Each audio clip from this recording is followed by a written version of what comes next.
इंसानों की टेंडेंसी जो है वो भी समझी जा सके।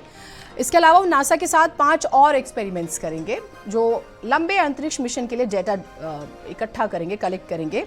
और जब हम शुभांशु की बात करते हैं, उनके पास देखिए फ्लाइंग का 3000 घंटों का एक्सपीरियंस है।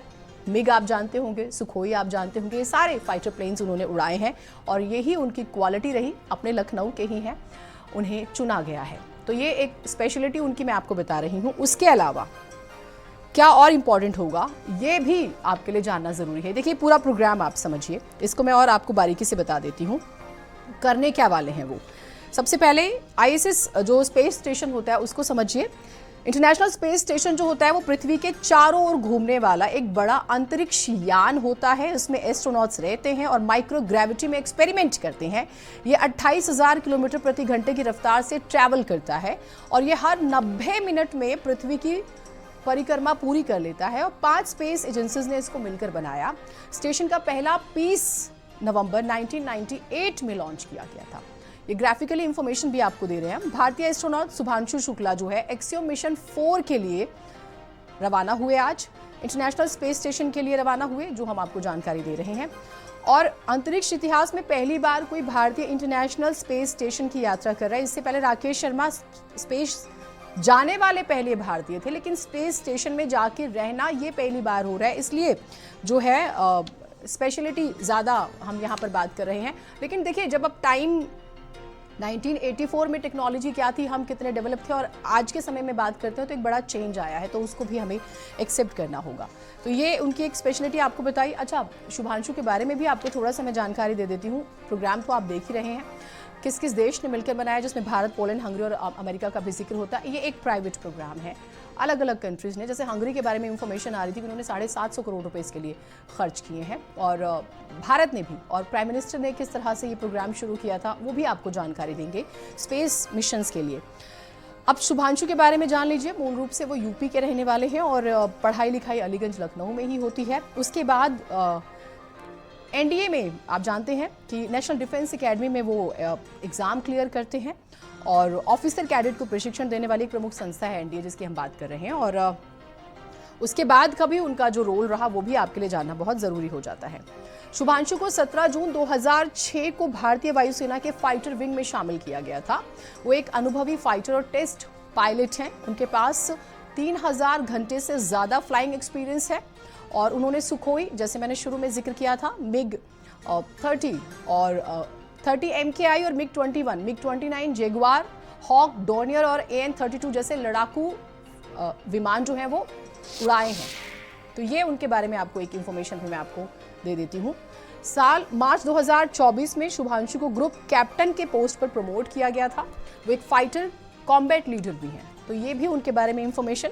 और साल 2019 में इसरो ने उन्हें भारत के पहले मानव अंतरिक्ष मिशन गगनयान के लिए सिलेक्ट किया था। तो ये भी उनकी एक क्वालिटी है, और दिन भर आज उनकी बात हो रही है और होती भी रहेगी।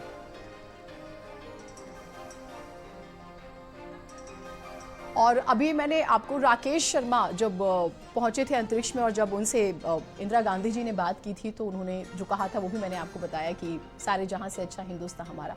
शुभांशु ने क्या कहा वो भी इम्पोर्टेंट है, सुनिए। नमस्कार मेरे प्यारे देशवासियों, व्हाट अ राइड।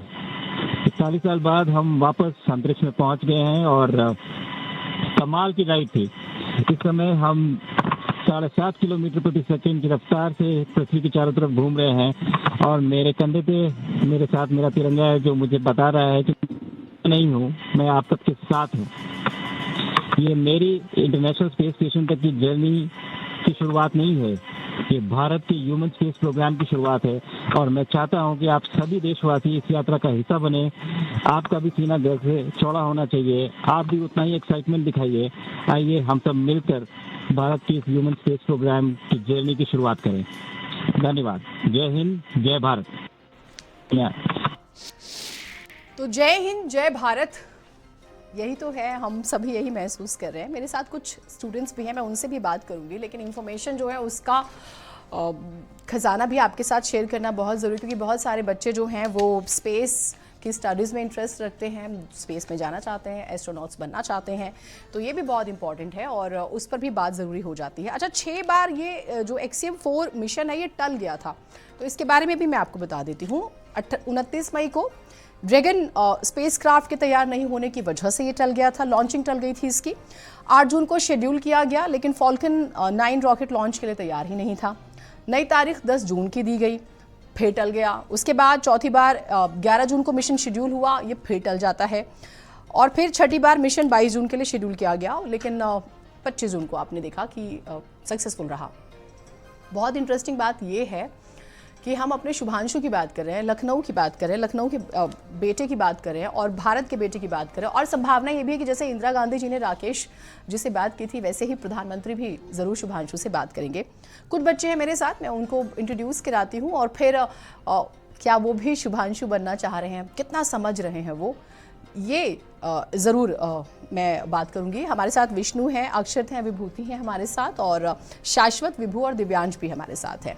विष्णु, मैं शुरू अगर आपसे कर लूँ, एक्साइटेड स्पेस मिशन जब एज अ कंट्री हम आगे बढ़ते हैं, शुभांशु के बारे में जब आपने सुना, उनकी सक्सेस स्टोरी देखी, फर्स्ट फीलिंग क्या थी? बहुत अच्छा लगा, सुन के लगा कि लखनऊ से भी कोई जा रहा है, हम भी कर सकते हैं ऐसा।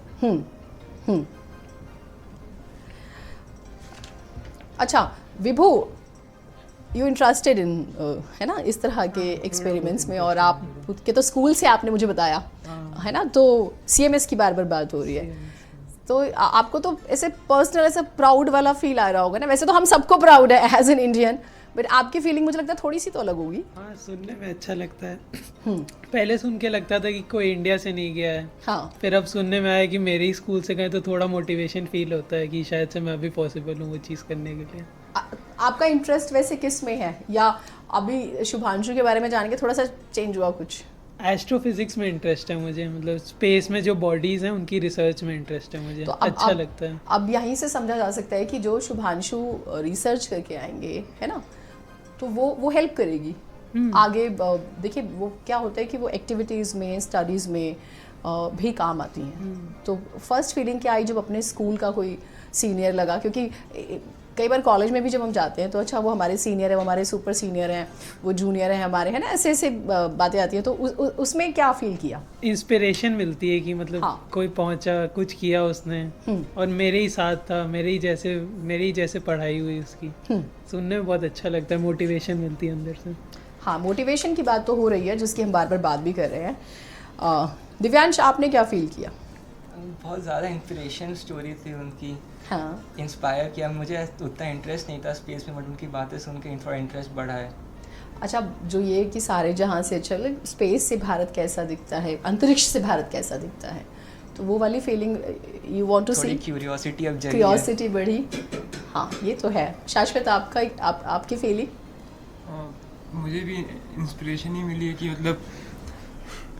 मतलब मेरा जनरली था कि मैं इंजीनियरिंग करके कुछ भी मतलब बनना चाहता था, इंजीनियर, लेकिन इस समय एस्ट्रोफिजिक्स के बारे में जान के ऐसा लगा कि इंडिया से भी कोई गया है, हमारे लखनऊ से ही गया है, तो मुझे भी लगता है कि मैं भी शायद ऐसा कर सकता हूँ अगर मैं उस तरफ जाना चाहूँ तो। अच्छा, स्पेस साइंस में थोड़ा सा माना जाता है फीमेल्स कम होती हैं, तो विभूति इसमें मैं क्या बोलूँ, अपना अपना ओपिनियन होता है सबका। मोस्टली हाँ, मैंने भी देखा है कि ज़्यादातर जो मेल्स होते हैं उन्हीं को इंटरेस्ट होता है, बट फीमेल्स में मुझे है, इतना मुझे पता है। मुझे मैं इसीलिए on a positive note I am asking कि थोड़ा सा फैमिलीज भी और सोसाइटी सोचते नहीं साइंस है तो मेल बेस्ड हैं, लेकिन हमने सुनीता विलियम्स को भी देखा, उनकी जर्नी और उनका पूरा स्ट्रगल और सर्वाइविंग, तो उस कॉन्टेक्स्ट में भी तो आप भी इंस्पायर फील कर रही हैं? हाँ, जब मैंने सुनीता विलियम्स के बारे में सुना था, उनको वो मतलब फंस गई थी स्पेस स्टेशन में, तब मुझे भी लगा था यार कैसे हो पा रहा होगा, मुझे भी करना है अब।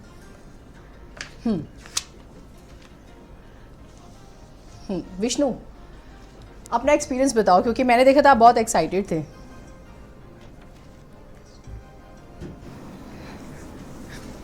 कई बार ऐसा होता है, ठीक है, बच्चे कैमरा फ्रेंडली नहीं होते, लेकिन वो ऑफ कैमरा बहुत बोलते हैं, तो विष्णु उन्हीं में से है। When you feel comfortable just let me know, हम इस पर भी बात करेंगे।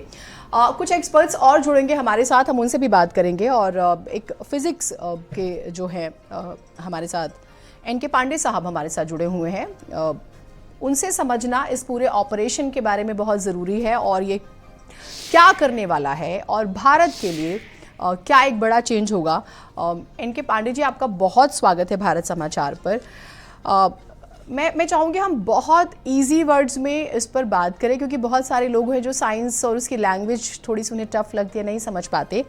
ये पूरा ऑपरेशन क्या है सर, एक बार बताइएगा। नमस्कार आपको, और बच्चे जो वहाँ पर हैं आपके साथ बैठे हुए, उनको बहुत सारी शुभकामनाएं। मैं उनको सुन रहा था थोड़ी देर से, तो उनका भी जो एम्बिशन बन रहा है और इस तरह की चीज़ों को देख करके उनको भी जो इंस्पिरेशन होता है, ये अच्छी बात है। हमारे यंग जनरेशन को साइंस एंड टेक्नोलॉजी के फील्ड में इस तरह का इंस्पिरेशन मिलना, और शुभांशु जी जैसे लोगों अगर इनके रोल मॉडल बनते हैं, जो कि रियल लाइफ हीरो हैं, स्क्रीन के हीरो नहीं हैं, क्रिकेट के हीरो नहीं है, जो कि जनरली यंगस्टर्स के आजकल हैं, तो अगर ये लोग हीरो बनते हैं, शुभांशु जैसे लोग, तो आप जो सोचिए कि हमारे देश का भविष्य बहुत बढ़िया है। तो आपके स्टूडियो में जो बच्चे बैठे हैं, मुझे उनमें भविष्य दिख रहा है और उनका इंटरेस्ट भी इसकी तरफ में आ रहा है। बहुत अच्छा लग रहा है इसको सुन करके। जहां तक इस मिशन की बात है, आपको मालूम होगा कि 2027 में इंडिया का एक मिशन गगनयान जाने वाला है। हाँ, मैंड शिप होगा वो। तो मैंड शिप अगर होगा तो उसके लिए ये आप सोचिए कि बहुत बड़ी तैयारी है कि जब हमारा गगनयान जाएगा ऊपर में, तो उसमें किस तरह की तैयारियां करनी होंगी, इसके लिए शुभांशु एक बहुत बढ़िया एग्जाम्पल साबित होंगे। तो एक बहुत बड़ा जो इसरो का एक्सपेरिमेंट हमारा होने वाला है, उसके लिए पहली बात है कि शुरुआत है, ये मान के चलिए। इसके अलावा ये भी है कि ये जो मिशन हमारा है, इस मिशन में जो लोग हमारे गए हैं वो 3 देशों से गए हुए हैं, और इसमें एक्सपेरिमेंट जो है वो एक्सपेरिमेंट मान के चलिए कि लगभग 31 कंट्रीज उसमें इन्वॉल्व हैं, और करीब करीब 60 साइंटिफिक एक्सपेरिमेंटेशन उसमें होने हैं, 60 लगभग। और उसमें कई तरह के एक्सपेरिमेंट हैं, जैसे ह्यूमन के मसल का रीजनरेशन स्पेस में किस तरह से हो सकता है, जो स्प्राउट्स हैं जिसमें 6 वैरायटी ऑफ क्रॉप सीड्स भी भेजे गए हैं, उनका स्पेस में किस तरह से ग्रोथ हो रहा है, स्प्राउटिंग किस तरह से हो रहा है। और माइक्रो एल्गी जो एडिबल है वो उसके बारे में एक्सपेरिमेंटेशन है, और जो छोटे छोटे टाइनी एक्वेटिक जो ऑर्गेनिजम्स हैं उस पर हमारा वहाँ रिसर्च होना है, जो कि स्पेस में वहाँ पर जहाँ ऑक्सीजन उन्हें कम मिलेगा वहाँ पर एक्सपेरिमेंटेशन में किस तरह का रिजल्ट आएगा। और माइक्रोग्रेविटी में इलेक्ट्रॉनिक डिस्प्ले, ये भी बहुत अच्छा है, बहुत बड़ा एक एक्सपेरिमेंट है जो इस मिशन का पार्ट है।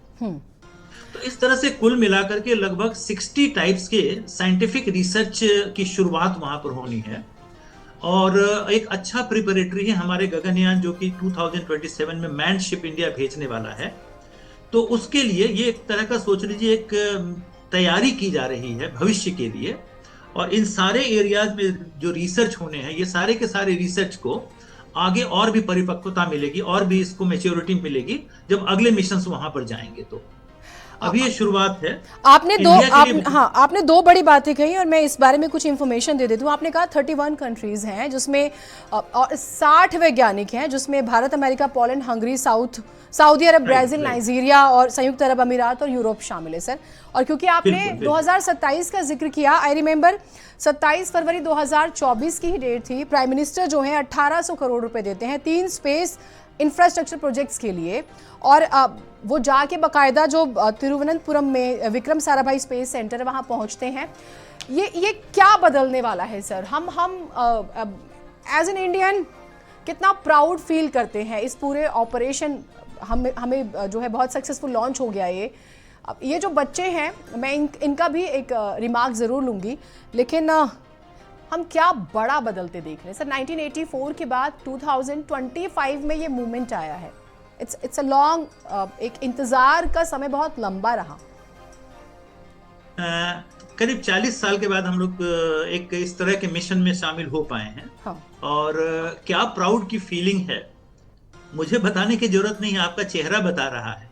जो आपके स्टूडियो में बच्चे हैं वो उनका चेहरा बता रहा है, और पूरा देश जो इस तरह में, इसमें जितना आपको एक्सप्रेशन हर एक के चेहरे पर मिलेगा, वो आपको बता रहा है कि कितना बड़ा प्राउड मोमेंट है हमारे देश के लिए। मतलब एक तो ऐसे ही हम बहुत ही कम ऐसे कंट्रीज की लिस्ट में शामिल हैं, ऊपर के 5 में, जो कि स्पेस मिशन में इतना आगे बढ़ गया है। मार्स पर हम जा चुके हैं, हम साउथ पोल पर जहां पहले कोई नहीं गया था चंद्रमा के, वहां हम जा चुके हैं, और अब स्पेसएक्स मिशन में जाकर के हम जुड़ रहे हैं एक्सियम से, तो जो कि एक प्राइवेट मिशन है बेसिकली, जिसमें कि गवर्नमेंट्स ने स्पॉन्सर किया है अपने लोगों को वहां लॉन्च के लिए। हाँ। और इस आपको ये भी पता होना चाहिए कि लगभग इसमें 550 करोड़ रुपया इंडिया खर्च कर रहा है इस एक स्पेशल मिशन के लिए, और उसका पर्पस बेसिकली वही है, नॉट ओनली साइंटिफिक एक्सपेरिमेंट, बल्कि हमारे फ्यूचर के मैन्ड शिप, जो कि जैसे मैंने बताया गगनयान 2027 का, उसके लिए सोचिए कि एक तैयारी है हमारी, कि वहां जब आदमी जाएगा इंडिया से, तो क्या किस तरह की तैयारियां हमें करेंगी। जब शुभांशु से फीडबैक होगा, उनके एक्सपेरिमेंटेशन से फीडबैक होगा, तो इंडिया की तैयारी, इसरो की तैयारी गगनयान के लिए बहुत बड़ा साबित होगी, और फ्यूचर जितने भी हमारे मैन्ड शिप जाएंगे उनके लिए बहुत बड़ा ये कदम है हमारे लिए। तो जहां तक इंडिया की बात है, तो अभी स्पेस का जो एक्सप्लोरेशन है अभी बहुत बाकी है, अनंत गहराई है उसमें।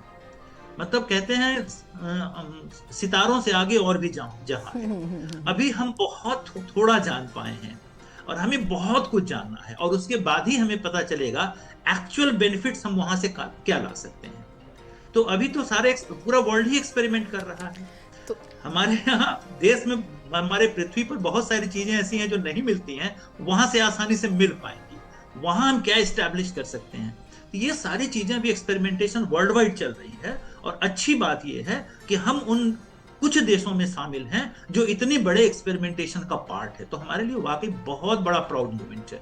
यस। और 27 के बाद बहुत कुछ बदल जाएगा। It can be revolution in space sector की बात करें, हम टेक्नोलॉजी वाइज भी बात करें, और ये जो 14 दिन, क्योंकि पहली बार ऐसा होगा कि कोई 14 दिन, राकेश जी गए थे, पर वो वहाँ जिस तरह से शुभांशु का पूरा ये प्रोग्राम है, वैसा उनका प्रोग्राम नहीं था। वो उनका भी मैं देख रही थी, 7 दिन 21 घंटे और 40 मिनट रहे थे वो अंतरिक्ष में। लेकिन ये 14 डेज और बाकायदा जो पूरा अलग अलग, आपने कहा कि 60 रिसर्च होनी है अलग अलग टॉपिक्स पे, तो 27 में तो बहुत कुछ बदल जाएगा सर, एक रेवोल्यूशन होगा। ये कहिए कि स्पेस में प्रतिदिन एक रिवॉल्यूशन हो रहा है। तो 27 तक आते आते तो हम बहुत आगे निकल जाएंगे, लेकिन उस 27 में पहुंचने के बाद भी सितारों से आगे जहां और भी है, तो उसको हम लिमिट में नहीं मान सकते। एक अचीवमेंट होगा, एक माइलस्टोन होगा 27 में, लेकिन वो माइलस्टोन भी अगले माइलस्टोन की शुरुआत होगी, इसको मान के चलिए। तो 27 के आगे भी बहुत कुछ है। ठीक, इस पर और डिटेल में बात करेंगे। एक छोटा सा ब्रेक लेना है, ब्रेक के बाद बच्चों के रिएक्शंस भी। एक छोटा ब्रेक लेते हैं, लेकिन हमारी कन्वर्सेशन जरूर जारी रहेगी। 2, 1